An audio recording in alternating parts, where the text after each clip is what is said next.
Hello again.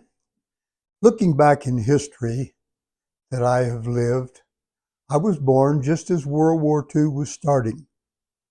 And if you go back in the history books and look at the history of automobiles, of tractors, of airplanes, I grew up with most of those just being developed.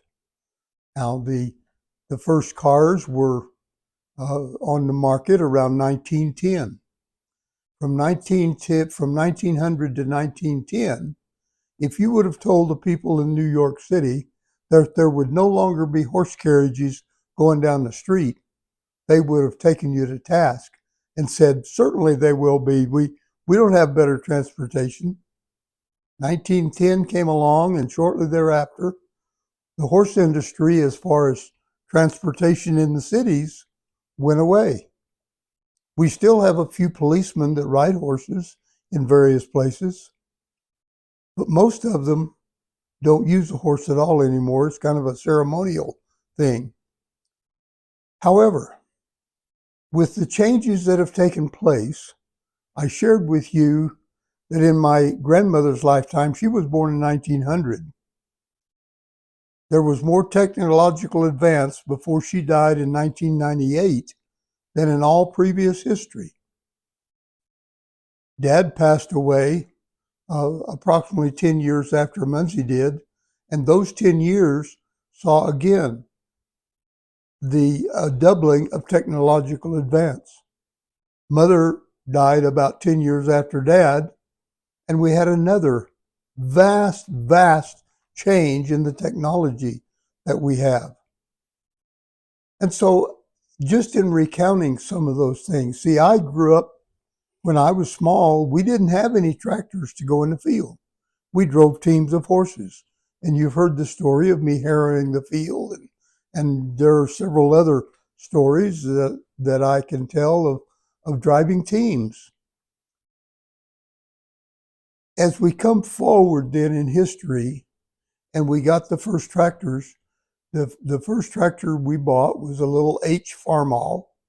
It was a tricycle type tractor, had two wheels in front close together and rear tires. And we just thought we had died and gone to heaven to be able to work as much of a field as that little tractor would work, far outwork a team of four. But you look at the tractors today, and the tractors today, you can spend $1 million to buy a piece of farm equipment now. It is unreasonable. I say that, and yet farms have still survived. They still make a living. How much they make, I don't know anymore, but I know that it's a real challenge in the agricultural industry to be able to have a farm and make money on it. It still won't make enough money to pay for the farm unless you're in some very specialized fields where you are doing specialized crops or some activity like growing mushrooms. Doesn't take a big farm to do that, and there are people who make a living in a small area. I have a friend in Binger, Oklahoma, that when I was just out of college a little ways, I called him a cattle rancher, and yet he only had 80 acres. Now, to some of you, that may seem like a lot, but 80 acres is not enough to do cattle. And yet he sold 100,000 pounds of beef a year off of that 80 acres. He had it cut into 6 different pastures, and it was Bermuda grass, so he could fertilize it, he could water it, and he rotated his cattle through each one of those 6 things. They would stay 1 week in one small pasture, roughly 12 acres.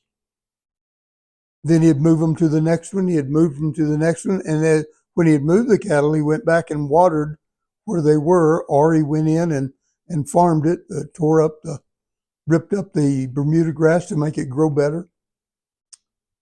And so we have those kind of things that have happened in agriculture.